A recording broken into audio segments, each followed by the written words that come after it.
Scanning for audio.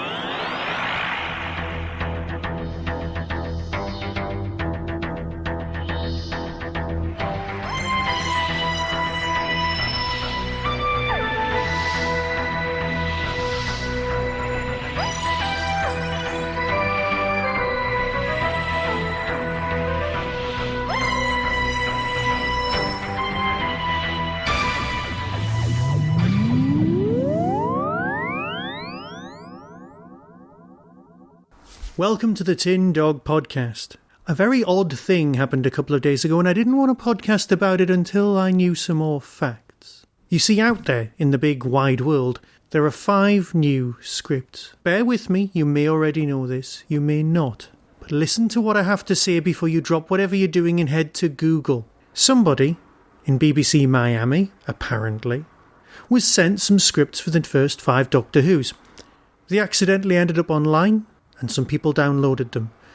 Apparently, the episodes were also available in the same set of online available folders, but you know what? No one downloaded those. That we can be grateful for. Yes, you're probably ahead of me. You know that the first 5 scripts for the first 5 stories of the new season are out there somewhere on the internet. But you know what? So what? Picture it. Imagine it almost like a reverse Lost story. Like the discovery of, say, Web of Fear. The scripts are available. Hell, there were recons available. And we can call those the spoilers, the photographs that have appeared on the web of people shooting things.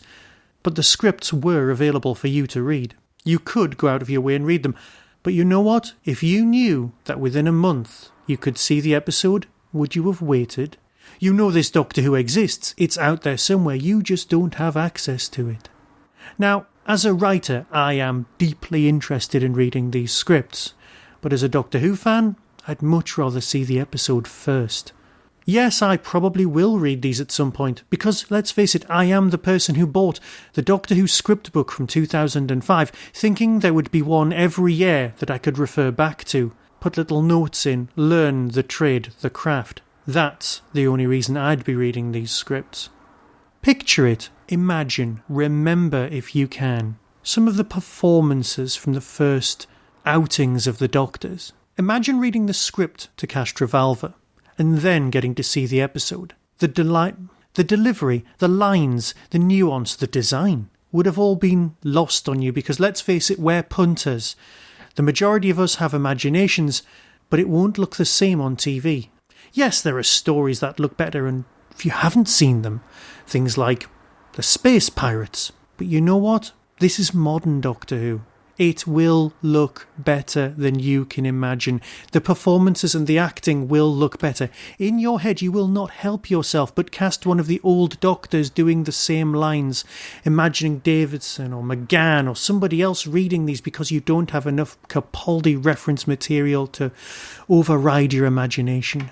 There may be massive spoilers in these, so if you have read them, feel free to be as smug as you want, and we, the people who haven't read them until we've seen the episode, will be smug ourselves. Decide for yourself what you want to be. I can't tell you, I can't command you not to, but for me, no, I won't be reading them until afterwards.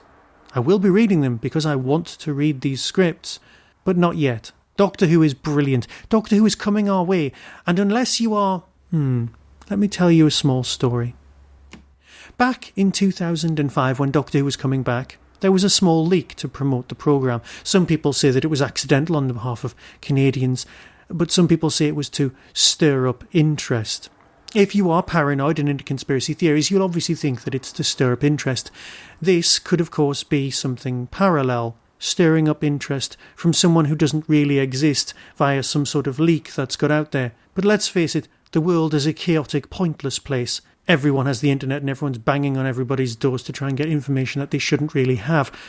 So let's not imagine that the original leak of the original Rose that we got to watch early was on purpose.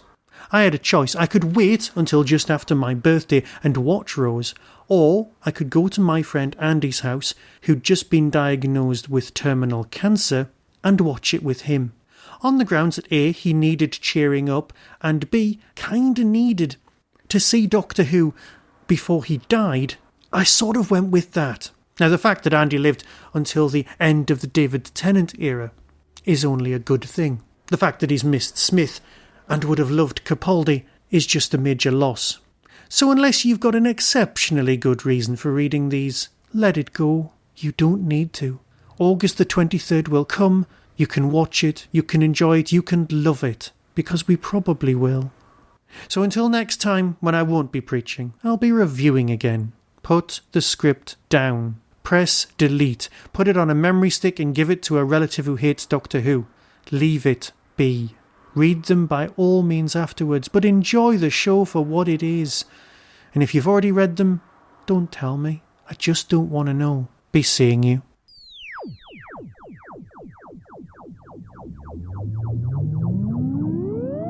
You've been listening to the Tin Dog Podcast. Doctor Who and its connected properties are copyright and trademark of the BBC. No infringement is intended. To contact the show, email tin-dog@hotmail.co.uk. Whostrology, a Time Traveller's Almanac, is available through Telos Publishing or Amazon. Visit www.whostrology.com for further information. The Tin Dog Podcast is a founder member of the Doctor Who Podcast Alliance.